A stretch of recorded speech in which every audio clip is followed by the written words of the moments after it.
Good afternoon, student. I am Bhuvaneshwari Sahu, assistant professor in Bharati college Durg. आज के हमारे इस वीडियो लेक्चर का सब्जेक्ट है B7 same power apparatus system. ठीक है, मैंने इसके प्रीवियस क्लासेस में आप लोगों को ये बताया था कि पावर एपरेटस सिस्टम के बारे में मैंने आप लोगों को कुछ इंट्रोडक्शन दिया था। क्या होता है पावर एपरेटस सिस्टम, क्यों हम उसे पढ़ रहे हैं, किस हमको क्या पर्पस है इस सब्जेक्ट को पढ़ने से, क्या हम इसको कहाँ पे यूटिलाइज कर सकते हैं। तो ऐसा करके मैंने आप लोगों को बहुत सारा आपको क्या किया था, इंट्रोड्यूस किया था। ठीक है, उसके बारे में क्या होती है, कैसे होते हैं, कैसे हम किसी भी मतलब हमारे तक इलेक्ट्रिसिटी कैसे पहुंचती है। सबसे पहले जनरेटिंग स्टेशन होते हैं जहाँ पे हम पावर को क्या करते हैं, जनरेट करते हैं। जनरेट करने के बाद हम क्या करते हैं, ट्रांसमिट करते हैं एसी या डीसी के फॉर्म में।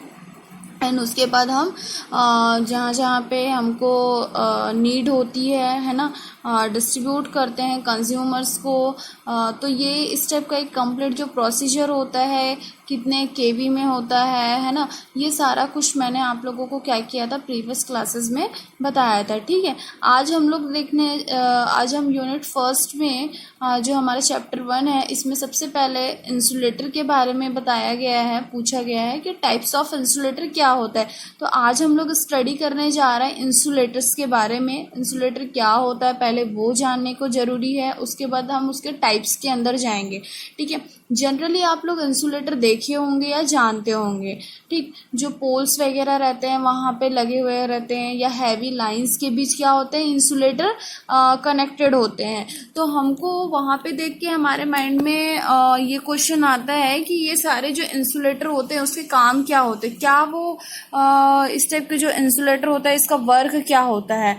ठीक है, तो मैं वही चीजें आप लोगों को बताती। देखिए यहाँ पे मैंने छोटा सा डेफिनेशन लिखा है इंसुलेटर का, अ सब्सटेंस और डिवाइस विच और डिवाइस रियलिटी कंडक्ट इलेक्ट्रिसिटी। मतलब क्या बोल रहा है, जैसे कि जो भी अगर कोई करंट जैसे कि पास हो रहा है, ठीक है, तो ये जो इंसुलेटर है वो क्या काम करता है, उसे पास होने नहीं देता है ना। मतलब इसकी रेजिस्टेंस में इसमें क्या होता है, हाई रेजिस्टेंस होता है। रेजिस्टेंस का काम क्या होता है कि वो करंट को पास होने नहीं देता, रोकने का काम करता है। जैसे कि सम कॉमन जो मेरे इंसुलेटर मटेरियल होते हैं, क्या क्या होते हैं मेरे इंसुलेटर मटेरियल, देखिए यहाँ पे और ग्लासेस होते हैं, प्लास्टिक्स होते हैं, रबर, एयर, वुड, ये जो मेरे सारे क्या होते हैं, इंसुलेटर मटेरियल होते हैं, जो इलेक्ट्रिसिटी को क्या नहीं होने देते हैं, पास नहीं होने देते। तो एक तरीके से मेरा इंसुलेटर जो रहता है वो क्या करता है, एक प्रोटेक्टिव डिवाइस की तरह क्या करता है, काम करता है। ठीक है, ये चीज समझ में आई आप लोग को। उसके बाद इंसुलेटर मेड अप ऑफ कितने टाइप के जो इंसुलेटर होते हैं, जो क्या होते हैं मतलब कि बने हुए रहते हैं, वो हम लोग देखते हैं। ये देखो, insulator made up of a glass, porcelain and polymer. ठीक है, इन मटेरियल से क्या हुआ रहता है, मेरा इंसुलेटर बना होता है। या तो ग्लास का बना हुआ रहेगा इंसुलेटर, या तो क्या का बना हुआ रहेगा, पोर्सिलीन का बना रहेगा, या तो पॉलीमर्स के बने होंगे। जो ग्लास के जो मटेरियल होते हैं वो इस टाइप के, देखो मैंने डायग्राम के थ्रू आप लोगों को बताने की कोशिश की है। ग्लास मतलब प्लास्टिक जैसा होता है ना, मतलब थोड़ा सा फाइबर वगैरह टाइप का, इस टाइप का जो ग्लास होगा वो। ठीक है, पोर्सिलीन मतलब क्या होगा, ब्राउन कलर का जो जैसे कि चीनी मिट्टी का जो बना हुआ रहता है ना, उसको बोलते हैं हम पोर्सिलीन। और ये जो पॉलीमर होता है, एक रॉड टाइप का या किसी स्टील वगैरह का, ऐसे लोहे वगैरह का ऐसा बना हुआ जो होता है, उसको हम लोग क्या बोलते हैं, पॉलीमर बोलते हैं। तो ये ऐसे 3 टाइप्स के क्या होते हैं मेरे इंसुलेटर जो रहते हैं, वो ये मटेरियल्स हम उसको यूज करते हैं, है ना। तो ये हुआ मेरा इंसुलेटर। ये छोटा सा इसका इंसुलेटर के बारे में मैंने आप लोगों को थोड़ा सा डेफिनेशन वगैरह बताया क्या होता है। ठीक है, अब हमने जान लिया इंसुलेटर क्या होता है। इसके बाद हम आते हैं टाइप्स ऑफ इंसुलेटर। ठीक, कितने टाइप्स के इंसुलेटर होते हैं, आई होप आप लोगों को पता होगा, आपने प्रीवियस सेमेस्टर में स्टडी किया होगा, तो थोड़ा बहुत आप लोगों को पता होगा कि कितने टाइप के इंसुलेटर होते हैं जो हम यूज करते हैं। 4 टाइप इंसुलेटर आप लोगों ने पढ़ा है। ठीक है, कौन कौन से होते हैं? पिन टाइप इंसुलेटर होता है, शेकल टाइप इंसुलेटर होता है, सस्पेंशन इंसुलेटर होता है और डिस्क इंसुलेटर होता है। तो वन बाय वन मैं आप लोगों को सारे इंसुलेटर्स के बारे में क्या करवाऊंगी, इंट्रोड्यूस कराऊंगी। ठीक है, क्या क्या इंसुलेटर होते हैं, क्या यूजेस होते हैं, ये मैं आप लोगों को बताती हूँ। चलो देखते हैं हम लोग वन बाय वन सारे इंसुलेटर्स को। देखो यहाँ पे मैंने 4 टाइप्स ऑफ इंसुलेटर ऐसे डिफाइन भी किया है। सबसे पहला होता है pin type insulator, shackle insulator होता है, डिस्क इंसुलेटर होता है, सस्पेंशन इंसुलेटर होता है। ठीक है, सबसे पहले मैंने देखो आप लोगों को पिन टाइप इंसुलेटर का डायग्राम के साथ मैंने छोटा सा उस पर डिस्क्राइब किया है। क्या होता है पिन टाइप इंसुलेटर जो रहता है? पिन टाइप जो इंसुलेटर होता है ना, वो हम उसको यूज करते हैं 33 kV वोल्टेज लेवल पे। ठीक है, मतलब 11 kV 400 kV जो आते हैं वो इतने जो वोल्टेज रेटिंग होते हैं उस वोल्टेज रेटिंग पे हम लोग क्या करते हैं, पिन टाइप इंसुलेटर को यूज करते हैं। और काम क्या होता है, जो कंडक्टर वायर जो रहता है ना वो पास होता है मेरा grow by binding with the same wire as a conductor. देखो यहाँ पे ये दिख रहा है आप लोगों को पिन टाइप इंसुलेटर किस टाइप का होता है। ये मेरा कौन सा है, पिन टाइप इंसुलेटर है। ठीक है, जैसे कि the pin insulator is a supported forward steel pin और a bolt which is a secured to the cross arms of the supporting structure, है ना। And the conductor is tied on a insulator on the top, grow on straight line position and side grow in angle position by and binding wire of the same material as a conductor। ठीक है, मतलब ये कैसे connected होते हैं, हम इसे कैसे कनेक्ट करके हम हमारे जो टावर्स होते हैं, पोल्स होते हैं, उसके बीच हम इसको कनेक्ट करते हैं। एंड जो लीड होता है वो क्या होता है, इंसुलेटर बॉडी जो हमेशा रिसीव करता है पिन्स को।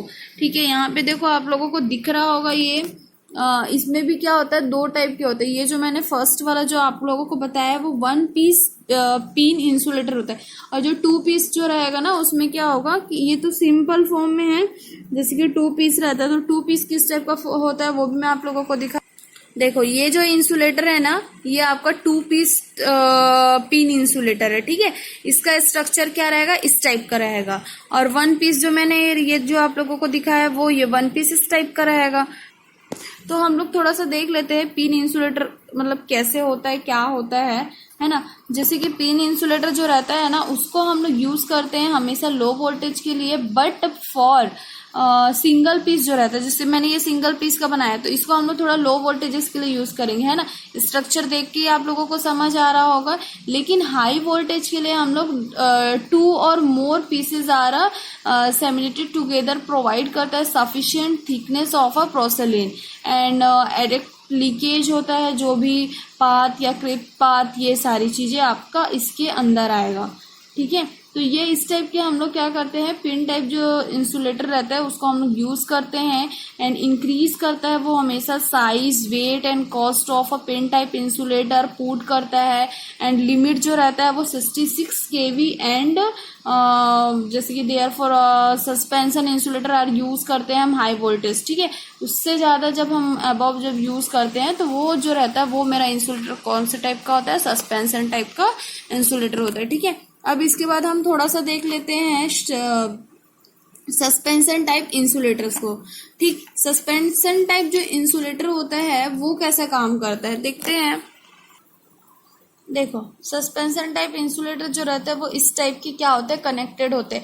मतलब जो एकदम जो वेरी हाई वोल्टेजेस जो टावर्स होते हैं ना वहां पे आप लोग देखोगे ये मतलब लटके हुए रहते हैं बहुत एक चैन के फॉर्म में, इस टाइप का। जैसे मैंने एक सिंपल सा आपको डायग्राम बना के जो दिखाया है ना, तो इस टाइप का वो क्या होता है मतलब ऊपर वो मतलब कनेक्टेड होते हैं। ठीक है, तो वो जो रहता है बहुत ज्यादा हाई वोल्टेज के लिए रहता है। यहाँ पे देखो मैंने लिखा है suspension insulator are used the for higher than 33 kV और ये consist of a number of a porcelain disc connector. Porcelain से बना हुआ रहता है ये जो इसका मटेरियल रहता है, वो डिस्क जो रहता है वो कनेक्टेड होता है metal links in the form of a stick. ठीक है, थोड़ा सा और हम इसके बारे में देखते हैं होता क्या है। जो सस्पेंशन इंसुलेटर होते हैं ना उसमें क्या होता है कि कंसिस्ट होता है नंबर ऑफ अ सेपरेट होता है इसमें insulator units connected with each other metal links and to a from flexible chain and इस चेन और जो भी स्ट्रिंग्स होते हैं, है ना। The insulator string is suspended from the cross arm of a supported and the conductor जो रहता है मेरा हमेशा अटैच होता है किससे, लोअर यूनिट से, ठीक है। ऑन एन इंसुलेटर असेंबली, जैसे कि मैंने यहाँ पे आपको डायग्राम के थ्रू बताया है क्या क्या चीजें इसमें होती है और क्या इसके एडवांटेजेस होते हैं अगर हम इस टाइप की इंसुलेटर यूज करते हैं तो। जो भी each unit is a design for operating voltages of about 11 kV so that the string can be assembly by connected several units of suit of service voltages and weather condition, ठीक है। बोलने का मतलब क्या हो रहा है कि जो भी वोल्टेजेस होते हैं इसमें, वो जो भी हम वोल्टेजेस यूज करते हैं अबाउट वो 11 kV होता है एंड कनेक्टेड होता है सर्विस वोल्टेज से, और इसको हम वेदर की कंडीशन के हिसाब से हम क्या करते हैं, मतलब ये वेदर की कंडीशन पे डिपेंड करते हैं, ठीक है।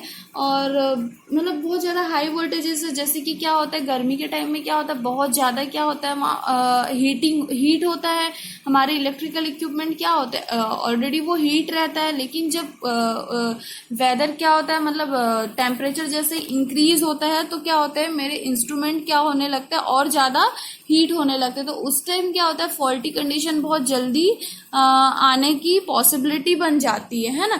तो उस टाइम ये जो मेरा इंसुलेटर होता है, जैसे हाई वोल्टेजेस लाइन है, हाई जो लाइन ओवरहेड जो लाइंस हैं, तो वो उसको एक तरीके से वो क्या करता है प्रोटेक्ट करता है, ठीक है। और इन केसेस जैसे in cases the line to operate over a high voltage in future to cope and with the increasing load additional units would be introduce to the same string in cases of a damage to one of the units only the damages insulators, ठीक है। and this is a decrease करता है वो liability to lightning distribution the if the string is suspended from a metal supporting structure, ठीक है। तो इस type के होते हैं। और इसमें जैसे कि टाइप जो रहता है मेरे सस्पेंशन में ना, दो टाइप का जैसे हम लोग यूज करते हैं, कैप होता है और एक पिन टाइप होता है, ठीक है।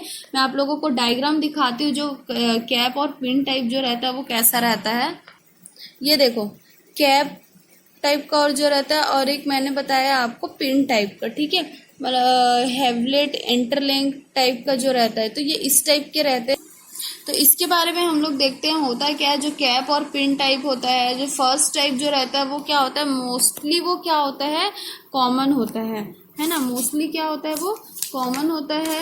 मतलब बोलने का मतलब ये है कि जो गैल्वेनाइज्ड कास्ट आयरन या forges steel up and galvanised forge steel pin जो रहता है वो कनेक्टेड होता है प्रोसेलिन इन द गेप या पिन टाइप कंस्ट्रक्शन से। This units joined either by ball and sockets civil splines connected होते हैं and the ball and socket type of pin civil type of construction रहते हैं, ठीक है। इसके बाद हम लोग देखते हैं शेकल टाइप इंसुलेटर कैसा होता है। देखो यहाँ पे मैंने शेकल टाइप इंसुलेटर को भी बताया है। शेकल इंसुलेटर जो रहता है वो उसको हम लोग यूज करते हैं लो वोल्टेजेस के लिए। लो वोल्टेजेस मतलब देखो यहाँ पे डायग्राम देख के आप लोगों को पता चल रहा है, जो हमारे घर के पास आसपास जो पोल्स होते हैं उसमें जो छोटे छोटे इंसुलेटर्स लगे रहते हैं ना, मतलब 200 वोल्ट 400 वोल्ट के लिए जो होते हैं, वहां पे हम इस इंसुलेटर को यूज करते हैं। It can be used vertically as a horizontally. हम इसको या तो वर्टिकल भी, देखो यहाँ पे इसने इसको इस टाइप का वर्टिकल भी हम इसको क्या कर सकते हैं कनेक्ट कर सकते हैं, और हॉरिजॉन्टल ये इस फॉर्म में यहाँ पे मेरे इंसुलेटर्स कनेक्टेड होते हैं, ठीक है। आप जनरली पोल्स वगैरह में देखेंगे ना तो ये चीजें आपको बहुत जल्दी समझ आएगा, ठीक है। It can be directly fixed होता है ये पोल से। डायरेक्टली किससे, देखो यहाँ पे ये फिक्स्ड है, ये जैसे कि मेरा ये पोल है तो इस पोल से क्या है वो डायरेक्टली क्या है फिक्स्ड है ना। और ये ऐसे छोटे छोटे छोटे छोटे रहते हैं, एक वर्टिकल होता है और एक हॉरिजॉन्टल होता है। तो ये छोटा सा ही है, शेकल इंसुलेटर के बारे में ज्यादा कुछ नहीं है, ठीक। इसके बाद आप लोगों का एक इंसुलेटर होता है इसके बाद आप लोग का होता है स्ट्रेन इंसुलेटर। ठीक है, स्ट्रेन इंसुलेटर जो रहता है ना, वो क्या होता है, स्ट्रेन और टेंशन इंसुलेटर जो रहता है आर डिजाइन होता है, design for a handling mechanical stresses at a angle position which there of a change in a direction of the line and termination of the line, and shackle and pin insulator जो रहते हैं serve the purpose of a low voltages lines के लिए होते हैं, for a high voltages line having a long spans and greater mechanical loadings and suspension insulators are arrange होता है horizontal positions पे, मैंने बताया था जो अभी। ठीक है, जो शैकल में बताया उस टाइप का उसका भी होता है। एंड स्ट्रिंग जो रहता है not a sufficient to take off load and two more string in a parallel by employed, इस टाइप का ये रहता है। मतलब इसमें ज़्यादा तो नहीं कुछ खास होता है, नॉर्मली हम इसको भी लो वोल्टेजेस के लिए क्या करते हैं, यूज़ करते हैं। ठीक है, तो इतना सारा कुछ आपको पता होना चाहिए कैसे हम किस पर्पज़ से इसको यूज़ करते हैं। तो मैंने आज इतने टाइप के आपको इंसुलेटर बताया। ये नॉर्मली ये सारे इंसुलेटर्स को हम अपने डेली लाइफ में जैसे कि कहीं पे बहुत ज़्यादा हाई टावर्स हैं या नॉर्मली जो पोल्स वगैरह हमारे घरों के आसपास लगे रहते हैं, तो वहाँ पे हम ये इन सारे इंसुलेटर्स को देख सकते हैं। ठीक है, तो मैंने जितने भी टाइप के इंसुलेटर बताए इसको आप लोग अच्छे से और स्टडी करेंगे। अगर किसी भी तरीके का किसी भी इंसुलेटर में अगर आपको डाउट है तो आप लोग मुझे पूछ सकते हैं। ठीक है, बाकी ये नॉर्मल था, मतलब मैंने आपको ओवरव्यू बताया कि अगर आप कहीं भी अगर जाते हैं आपको इंसुलेटर लगाने को बोला जाएगा तो आप कितने वहाँ पे लाइंस आ रहे हैं, उस मतलब कितने हैवी लाइंस हैं कि लो लाइंस है, लो वोल्टेजेस लाइंस है, वो आप सारा कुछ चेक करके आप वहाँ पे डिफरेंट टाइप के जो मेरे पास इंसुलेटर होते हैं वो इंसुलेटर आप क्या कर सकते हैं, यूज़ कर सकते हैं। ठीक है, तो आज की क्लास हम यहीं पे एंड करते हैं। Thank you class, have a nice day.